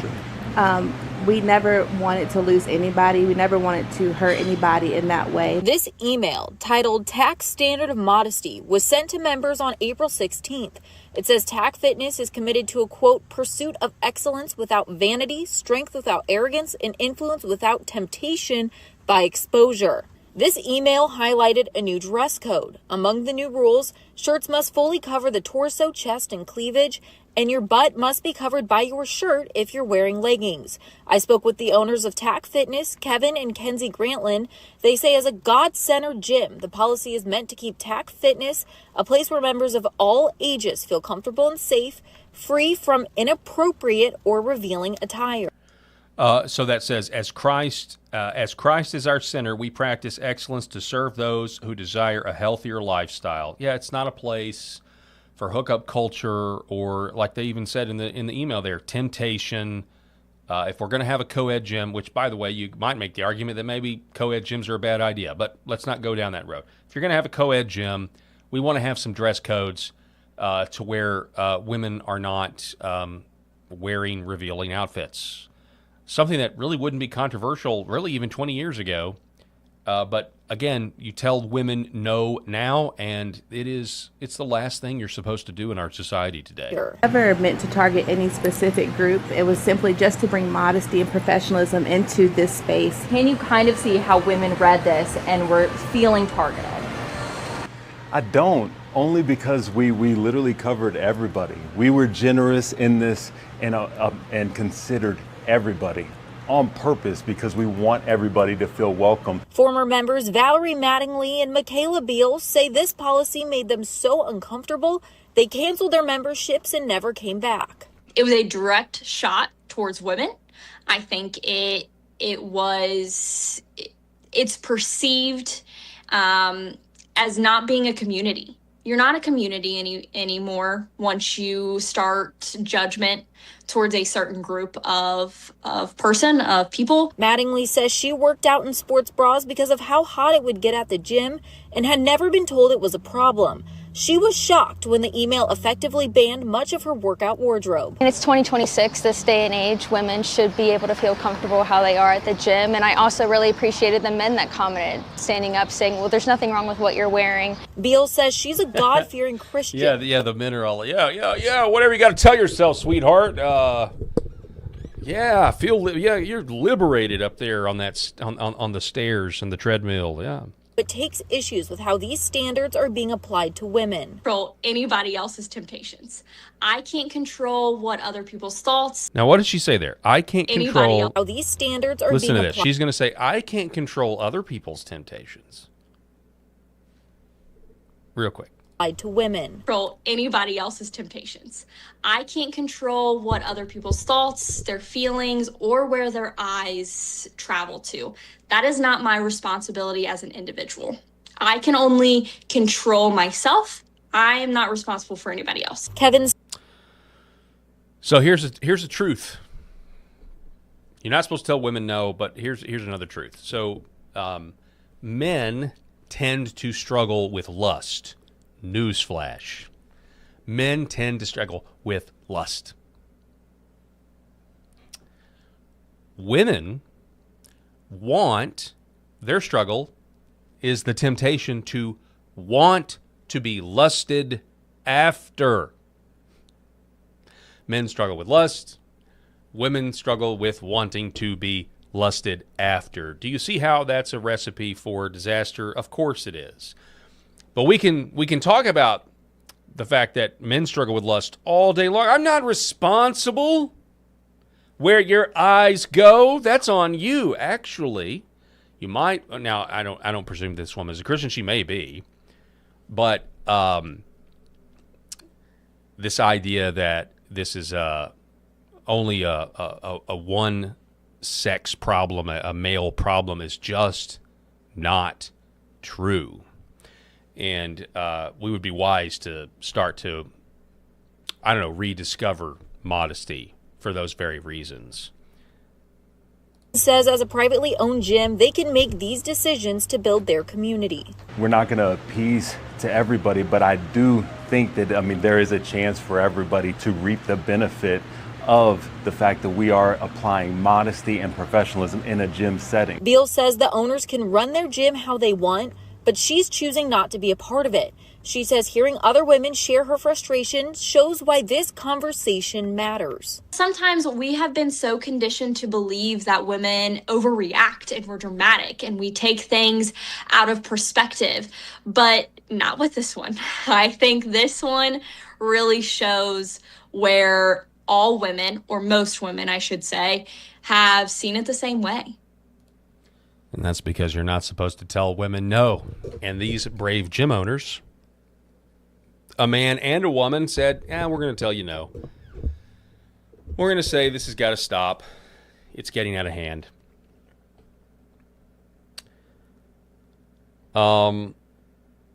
Somebody says, let's see, Bapalumbo 1958, truth, Paul. I'm assuming you're talking about me saying that women want to be lusted after. And not all women all the time, but this is a temptation that is very rarely discussed. And by not discussing it, we somehow absolve women of their responsibility when it comes to this. This is just a fact. But you'll hear sermons about men lusting, but you won't hear very often what I just said about the other struggle. Let's see. Jennifer 1333 says, yes, men lust after women, but not in a gym. Now, this is one of those things where it's like, okay, I'm really glad that women don't know just how bad. You might not ever talk to a man again if you actually were inside our heads. Let's see, Bad Moon. The fact that this is a subject is the scary part. People need to guard their surroundings and who they associate with. Hang on, there was a few more. Let's see here. So she gets. Let's see. Is this that at LJR 15001 says actually they lust everywhere: churches, gyms, grocery stores, you name it. She also says these women. Jennifer says these women are overreacting. Let's see here. Yeah, not to mention, Deb Paul in 2020, not true. My daughter had a creeper watching her in the gym, very uncomfortable. Yes, Paul, you're talking about, so you are Bapalumbo, 1958. You are saying yes, that's what you're talking about.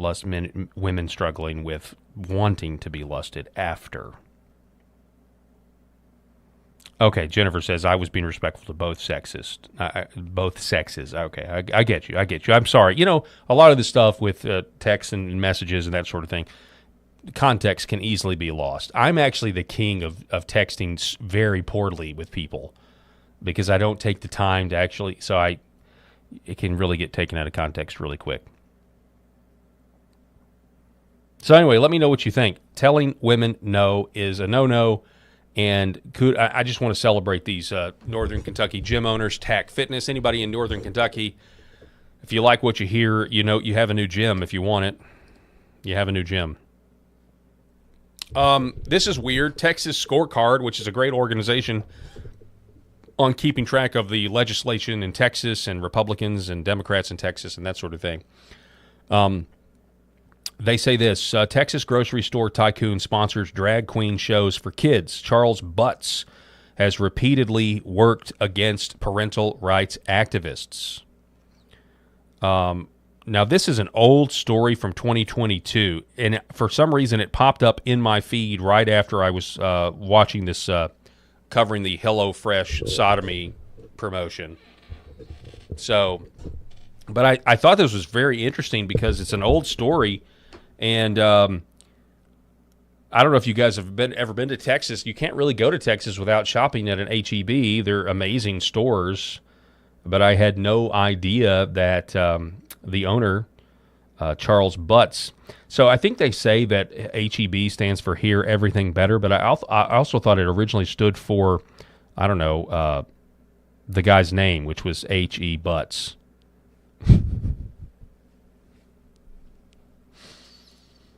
All right, so what's going on in Belfast? Let's take a look. Oh, real quick, there's this new creepy Steven Spielberg movie coming out. A few stories here, short stories.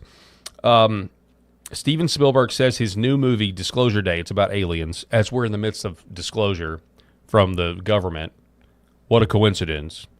Steven Spielberg says his new movie, Disclosure Day, which releases this Friday, will leave Christians questioning their faith in God. Pretty sure that's not going to happen. The same thing that was said when the people were saying, oh, the disclosures that are coming are going to make Christians question their faith. Yeah. Again, so much of that comes from people who are not Christians really not understanding what it is they've rejected as non-Christians. So much, and we covered this a few weeks ago, so many non-Christians that think this or that is going to make us question our faith really have no idea what Christianity is at all. Even the ones who consider themselves smart, intelligent, intellectual, they really don't understand what it is that they have rejected, and it really goes to show you how having a conversation can really, open up. We really, it's not, as Christians talking to non-Christians, we really shouldn't assume that they understand what it is that we really believe, because the gospel is, at every turn, the enemy tries to pervert it, obviously, but really prevent the message from even coming across. So, I don't know. I don't want to see this movie, Disclosure Day, at all. I don't really like a lot of Hollywood stuff that comes out, just because it's so bad at this point.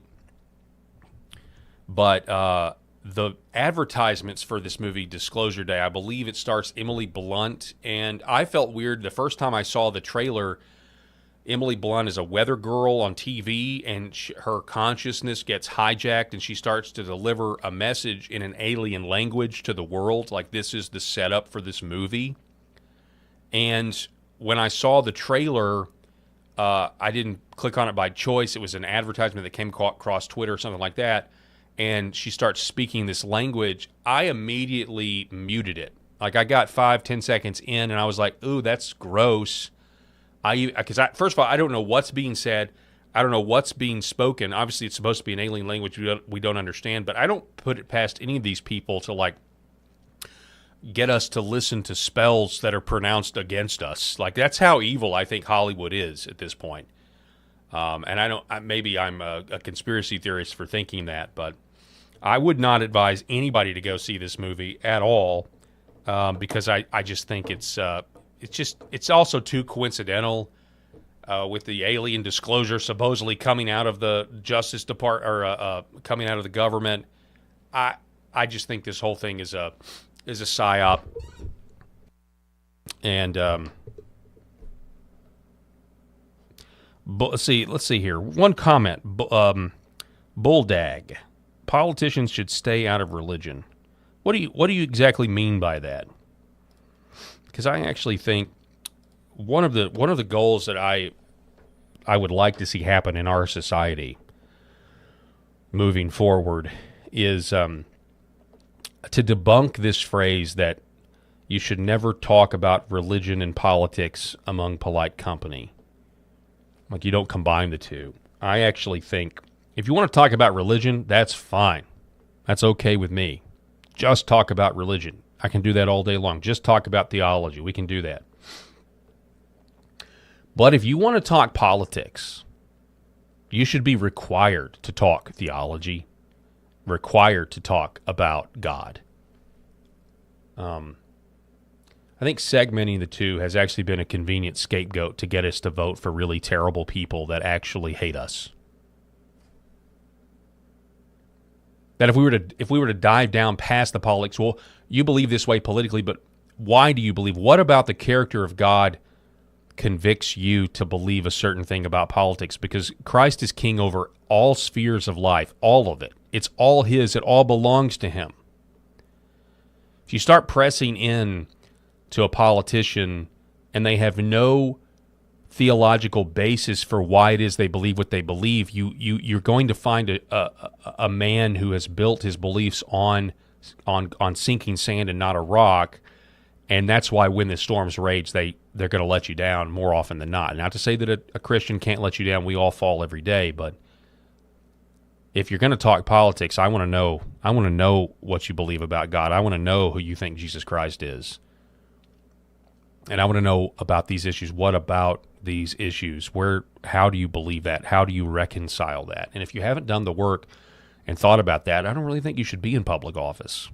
There's a reason in the 18th century, the 13 states had religious tests in order to run for office. There's a reason for that. And by the way, that was considered completely constitutional because it was constitutional to have religious tests, because it was up to Congress to not violate the First Amendment, not the states.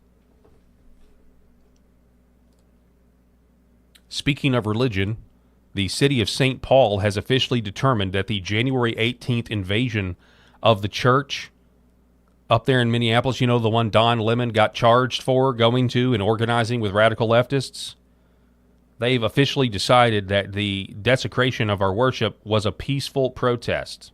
Mayor Herr, on April 20th, in your address on the state of St. Paul, you said that you are committed to listening and to acting and to lifting St. Paul higher to its full potential.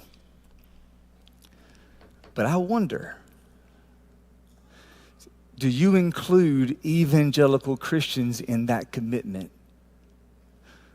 Or do you only care about those you agree with? You have left us to wonder this. Mayor Herr. City of St. Paul officially determined the January 18th invasion of the church was a peaceful protest.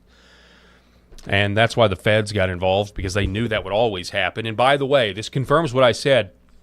This church up there in Minnesota, a city's church in Minnesota, this confirms what I said when this happened. Because if anything like that happened in the South, in solidly Christian red states, where our worship, I can promise you that these people would have been dealt with physically and removed from the building. And basically, I mean, how far do you want to take it? Like, how far do you want to escalate? That's how far it would have gotten escalated if you would have tried. Maybe not every church in the South, but several churches in the South. If something like that was tried, it would have gotten ugly real quick. Righteously ugly, okay? If these people at City's Church had done that, all of them would be in jail right now by the state of Minnesota. They'd go after every one of them. Every one of them would be in jail who did anything. It would be a J6 all over again, but in Minnesota. So the feds got involved, rightfully so. And I don't even know the status of those prosecutions, but we need to make sure that they actually happen, or we need to cover it. I mean, what can we do? Not really not much, honestly. Real quick, I'm going to take a break, reset here, and then we're going to end the show here in just a minute. Don't go anywhere. We're going to be back here in just a moment. Just have to take a quick break. For centuries, light has been used to heal.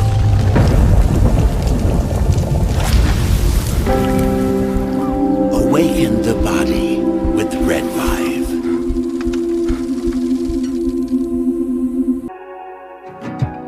Why is Red Vibe different? What sets it apart? What sets us apart from the standard red light panels?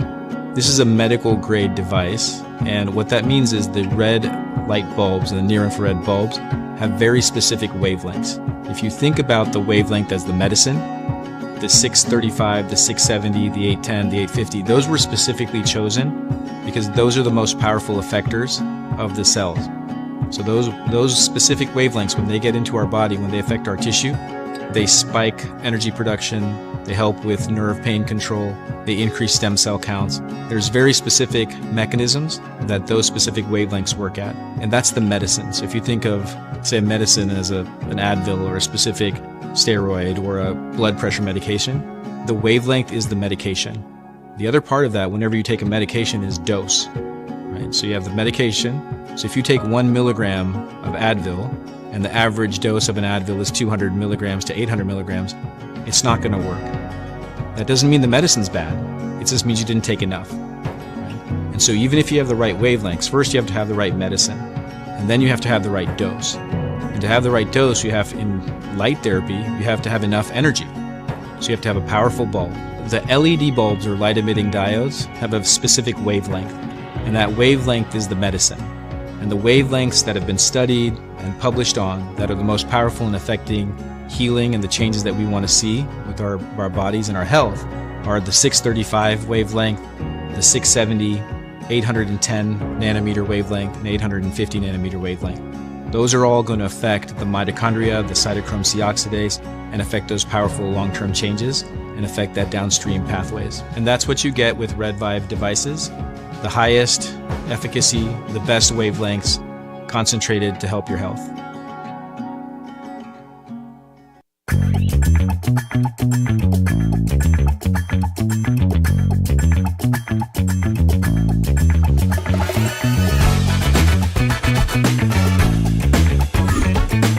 The Paul Harrell Program.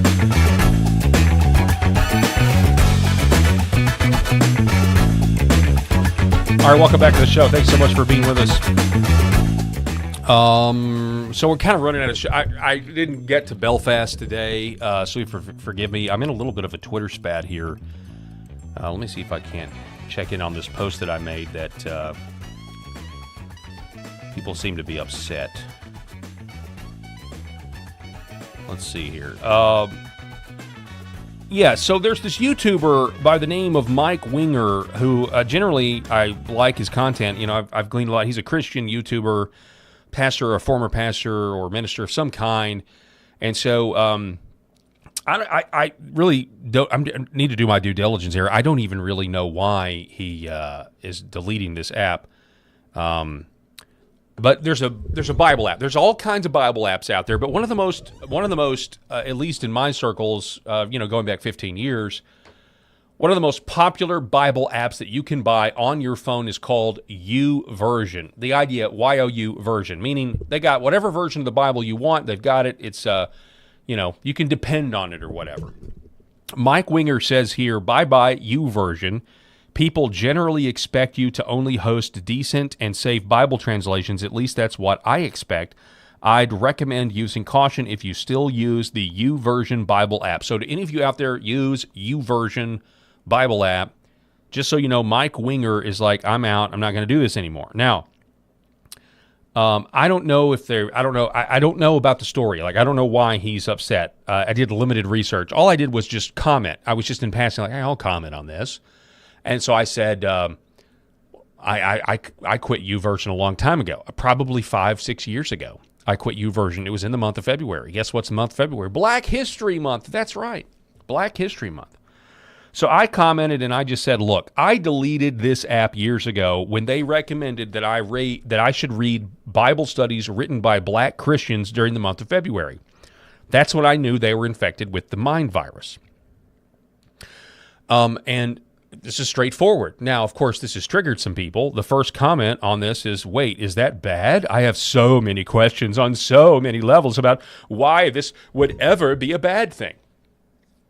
And I said, because cultural, racial Marxism is promoted by pretty much every secular institution. I didn't expect to find it when I opened my Bible app. You could also say, yeah, like, first of all, I didn't even use YouVersion for Bible studies, number one. I used to just read the Bible. If I didn't have my actual copy with me, I had it on my phone. Number two, I don't care what color you are. Like, why during, it's Black History Month. I mean, you might as well open it up in June and get, you want some gay, you want to read Bible studies written by the gays?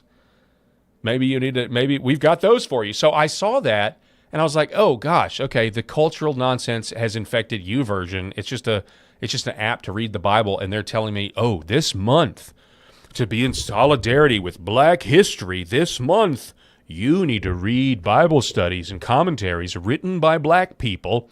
I said, no, thank you, and I deleted the app, and I found another app. I was done with it.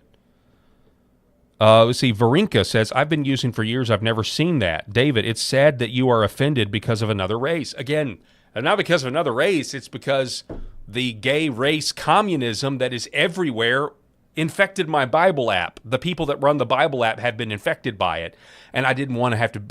When I open the Bible on my phone, I don't want to have to deal with the nonsense. And it was there. So I'm being called fragile, a white fragile snowflake. What a strange way to say you're racist. I think somebody stood up for me on that one.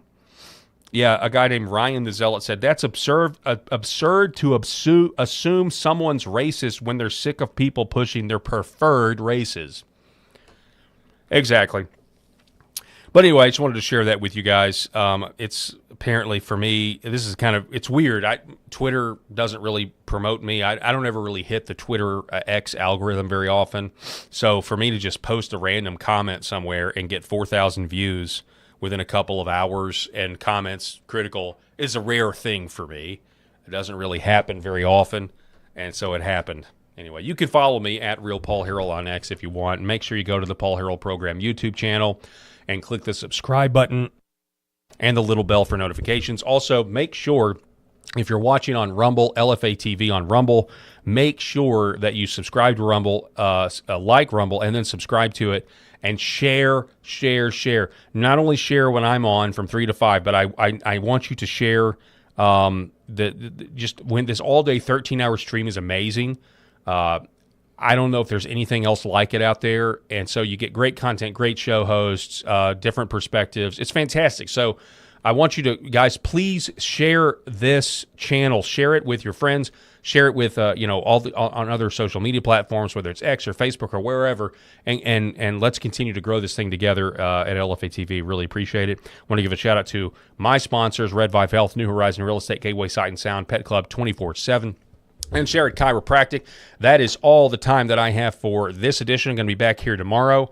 I'm told Rob will be here. I'm not sure about Eric's schedule, but we're going to have a good show regardless. God bless everybody out there watching, and we'll see you tomorrow.